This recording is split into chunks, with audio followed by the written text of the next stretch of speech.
Assalamualaikum teman-teman. Selamat berjumpa lagi dengan saya Abdurrahman. Dan masih tetap di channel Abdurrahman ya. Dan masih tetap juga mengupas tentang seputaran gangguan asam lambung dan sensitif psikosomatis.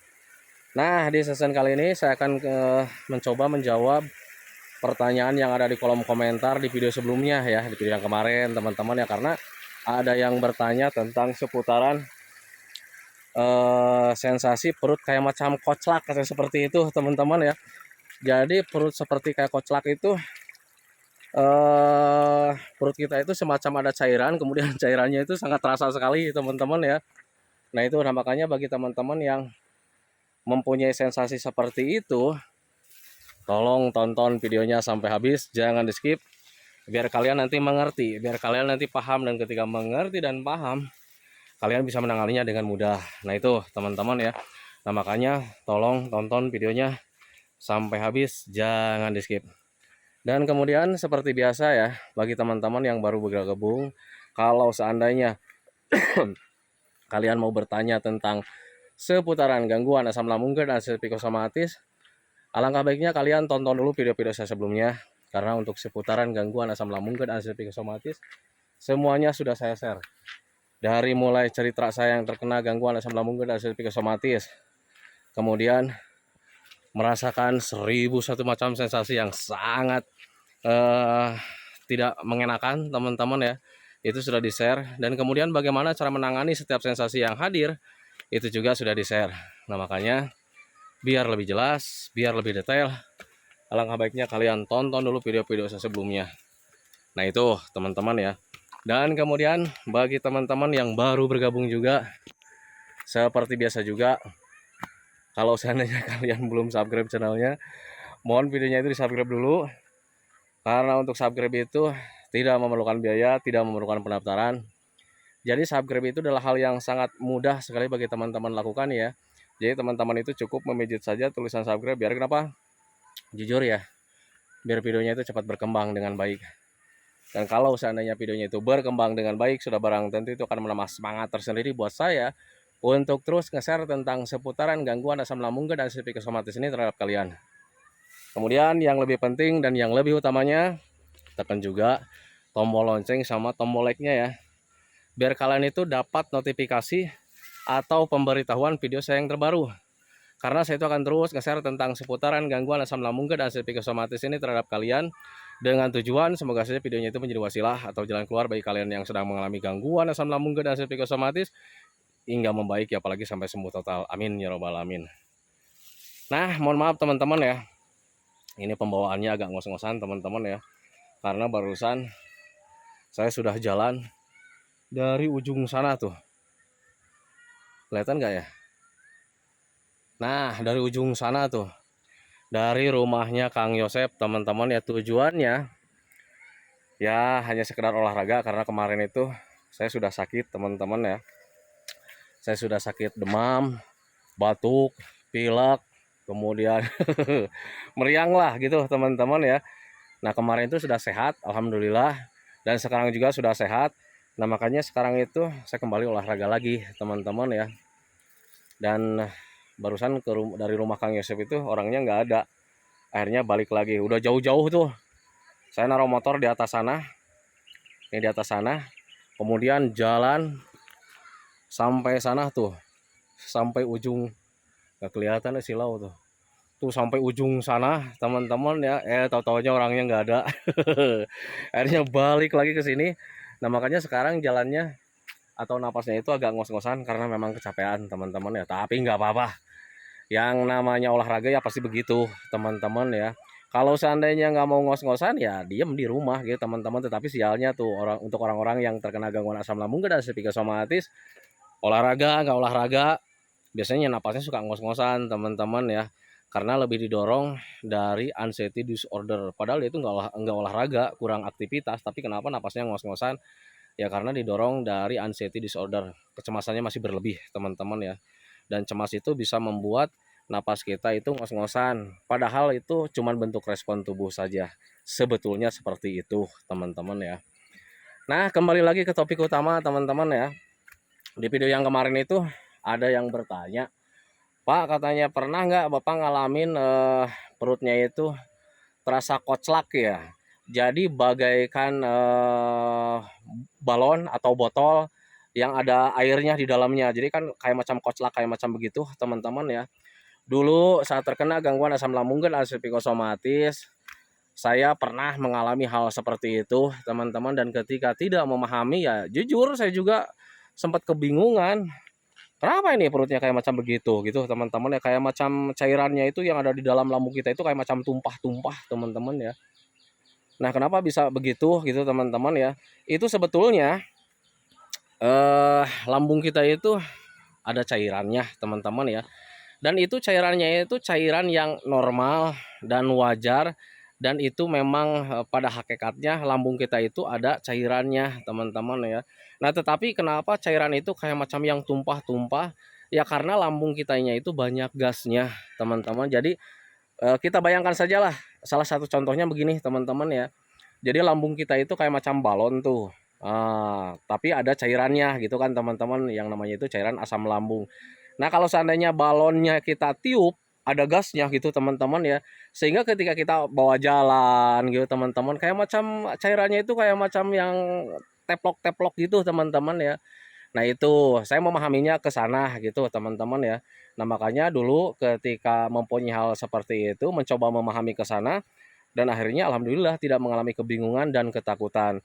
Karena jujur untuk gangguan asam lambung dan psikosomatis, hal apapun itu ya kadang kita selalu takutkan, teman-teman ya, karena kitanya tidak memahami, karena kitanya tidak mengerti tentang hal apa yang sedang terjadi gitu, teman-teman. Kalau seandainya kita memahami apa yang sedang terjadi, kita pasti tidak mengalami kebingungan, kemudian kita juga tidak mengalami ketakutan, teman-teman ya. Ketakutan itu lahir dari karena memang kitanya tidak tahu, teman-teman ya.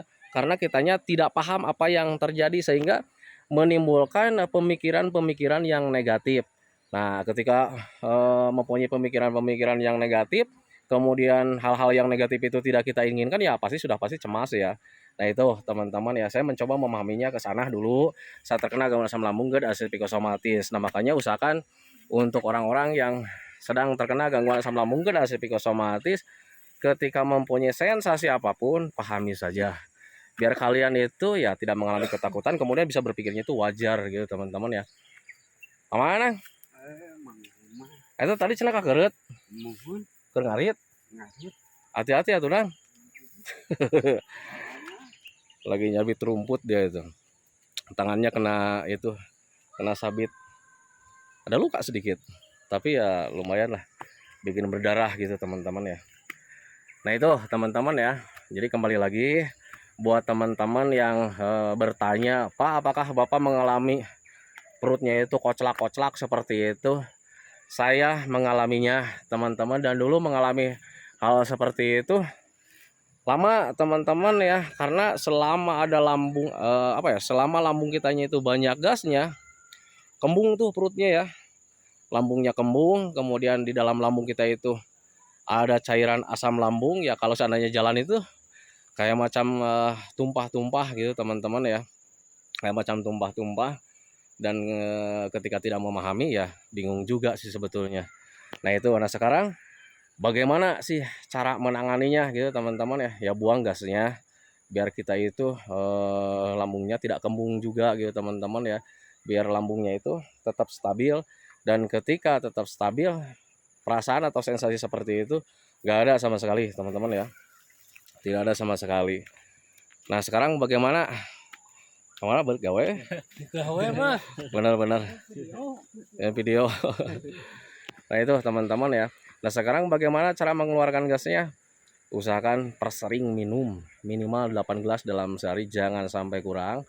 Karena ketika kalian sering minum, itu nanti bisa memicu sendawa, teman-teman. Kalau seandainya gasnya ada di dalam lambung, nanti sendawanya terpicu, kemudian gasnya berkurang. Kemudian dengan sering minum itu bisa membantu menetralisir asam lambung kita yang tidak normal, teman-teman, sehingga ya gasnya itu nggak ada, teman-teman ya, kalau seandainya asam lambungnya normal. Nah, itu. Nah, kemudian dengan sering minum itu juga, kalau seandainya gasnya itu ada di dalam usus kita, itu bisa memicu kita itu kentut, teman-teman ya.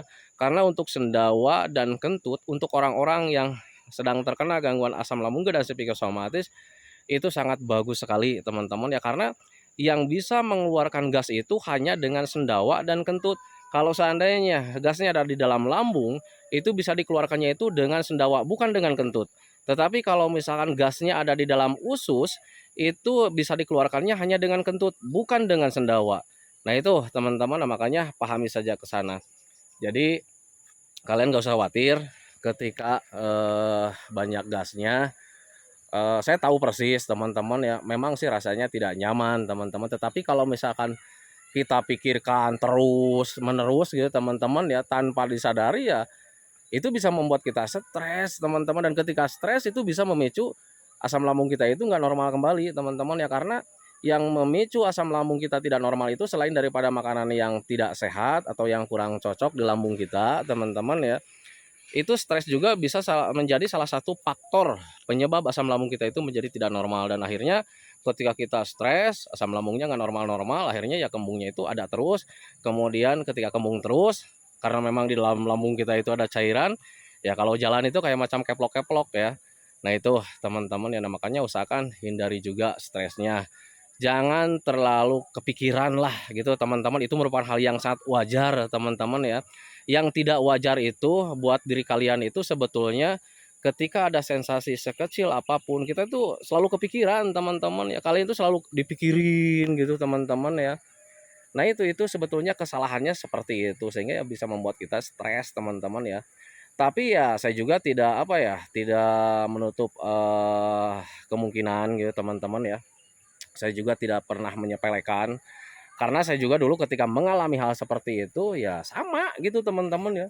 Kepikiran terus, kembung dikit kepikiran, pegal dikit kepikiran. Karena sifat untuk orang-orang yang terkena anxiety disorder itu paling tidak mau sekali menghadapi atau menerima sensasi sekecil apapun. Nah itu teman-teman ya, karena kita itu ya banyak ketakutannya, takutnya ini menjadi bahaya gitu teman-teman ya. Padahal tidak. Nah itu teman-teman ya, kalau seandainya kalian masih mengelak juga, Pak takutnya ini berbahaya Pak, takutnya ini menjadi kematian. Sudah berapa lama kalian mengalami gangguan asam lambung teman-teman ya? Sudah seberapa sering kalian mengalami sensasi seperti itu teman-teman ya? Sensasi-sensasi dari gangguan asam lambung dan psikosomatis sudah seberapa sering? Apakah kalian sudah mati? Kan tidak teman-teman ya. Nah itu, nah tetapi kalau misalkan kalian masih juga mengalami ketakutan, pahami saja, sadari saja, terima saja bahwa mental kalian itu masih mental tempe. Ya iyalah, kalau seandainya mental tempe itu ada apa-apa sedikit kalian kepikiran, ada apa-apa sedikit kalian takut gitu teman-teman ya. Terima saja. Nah kalau seandainya kalian bisa menerima, oh iya Pak saya mentalnya masih mental tempe, nah berarti yang harus kalian benahi itu adalah di mental teman-teman ya. Kenapa saya katakan di mental yang harus dibenahi? Karena untuk asam lambung itu teman-teman ya, itu merupakan gangguan biasa, gangguan rumahan teman-teman ya. Jangankan kita, anak kecil saja, semua orang pasti mengalami gangguan asam lambung. Karena asam lambung itu nggak stabil setiap harinya teman-teman ya. Nah tetapi mereka itu tidak mengalami ketakutan karena tidak ada mental yang terganggu di sana. Nah itu teman-teman, makanya kalian usahakan benahi saja mentalnya. Capek banget ngos-ngosan jalan dari bawah sampai ke sini, subhanallah. Tapi ini ada orang nih udah tangannya luka, kemudian dia bawa rumput banyak. Dia itu udah beberapa balikan teman-teman ya, karena memang peliharaannya banyak. Ini bawa rumput banyak dari bawah, kuat. Lihat nih. Seberapa balikan, Nang? 5 balikan? 2. Baru 2. Sisa 3 di bawah. Ayo sok. Hebat. Itu padahal usianya itu ya masih di bawah saya teman-teman ya. Dulu waktu kecilnya itu saya suka ajak apa ya, saya suka ajak main teman-teman ya. Nah, sekarang udah dewasa, udah jadi bapak-bapak, kerjanya memang gitu, kuli-kuli kemudian nyabit-nyabit rumput teman-teman ya. Dulu waktu kecilnya itu sama saya suka diajak main kemana-mana gitu teman-teman ya. Jadi curhat nih. Nah itu teman-teman ya, eh, tentang seputaran sensasi yang kayak macam tumpah-tumpah di dalam lambung kita, teman-teman ya. Bagi teman-teman yang bertanya, apakah Bapak mengalaminya? Saya pernah mengalaminya. Dan sepertinya untuk orang-orang yang terkena gangguan asam lambung dan ACE psikosomatis, sensasi seperti itu rata-rata mengalami teman-teman ya, karena ya lambung kita itu sedang kembung ya. Kemudian di dalam lambung kita itu ada cairan. Sudah pasti kalau seandainya kita lagi jalan, kita gerak dikit aja itu kayak macam tumpah-tumpah, kayak macam keplok-keplok teman-teman ya. Cuman perbedaannya ada yang sensitif pikirannya, ada yang tidak gitu teman-teman ya. Ada yang sensitif perasaannya, ada yang tidak. Jadi ketika orang mengalami kembung sebetulnya itu pasti terjadi kayak macam tumpah-tumpah seperti itu. Cuman karena ada orangnya itu ada yang tidak sensitif perasaannya sehingga tidak terlalu dipikirkan teman-teman ya, tidak terlalu dirasa. Nah kadang kalau seandainya ada orang yang mengalami hal seperti itu, Pak saya itu tumpah-tumpah seperti itu misalkan. Nah berarti kalian perasaannya sensitif teman-teman ya, pikirannya sensitif. Sehingga hal sekecil apapun terasa banget gitu teman-teman ya, karena ya jujur ya untuk orang-orang Islam itu kadang hal apapun itu selalu dipikirkan, dirasa-rasa gitu teman-teman ya, sehingga ya perasaan sekecil apapun, sensasi sekecil apapun terasanya itu sangat besar. Untuk saya pribadi dulu juga sama gitu teman-teman ya, perasaannya itu jadi benar-benar sensitif, sehingga jangankan hal-hal seperti itu, kayak macam denyutan nadi aja untuk saya pribadi itu dulu sangat terasa sekali teman-teman ya, denyutan nadi di mana-mana itu sangat terasa sekali. Kemudian ketika di parah-parahnya ada semilir angin sekecil apapun, itu padahal saya udah pakai jaket teman-teman ya, tetapi sangat terasa sekali. Nah itu karena memang kitanya sedang benar-benar sensitif, karena memang kitanya ada trauma teman-teman ya. Yang namanya sensitif itu ya berhubungannya itu dengan mental. Nah itu teman-teman makanya pahami saja ke sana. Nah itu teman-teman ya videonya. Semoga saja videonya itu menjadi pencerahan buat kalian. Semoga saja videonya itu menjadi wawasan buat kalian. Ya minimal hanya sekedar menemani kalian lah yang sekarang sedang merasakan tidak nyamannya dari gangguan asam lambung dan ACE psikosomatis. Kemudian seperti biasa sebelum saya akhiri videonya, saya selalu mendoakan sama teman-teman itu, semoga saja teman-teman itu cepat sehat lagi, cepat sembuh lagi, cepat kembali lagi keadaan kalian yang dulu, baik semangatnya, moodnya, tertawanya, pokoknya kehidupan kalian yang berwarna itu semoga saya cepat kembali lagi, karena memang saya yakin 100% bahwa keadaan kalian yang dulu itu sangat dirindukan sekali. Nah itu teman-teman, kemudian doakan saya juga teman-teman ya, agar saya itu tetap sehat, tetap kuat, tetap ceria, agar masih bisa tetap menemani kalian. Nah itu teman-teman ya, sebetulnya masih betah nih ngobrol ya di kamera itu, cuman sekarang saya harus pulang. Gak enak kalau misalnya ngobrol di kamera, banyak orang yang nongkrong di sana, wah Pak Abdul Rahman nih ngonten terus katanya. Nah itu teman-teman ya, jadi videonya saya akhiri saja dulu. Nah ini jalan yang selalu saya lewati ketika mancing teman-teman ya.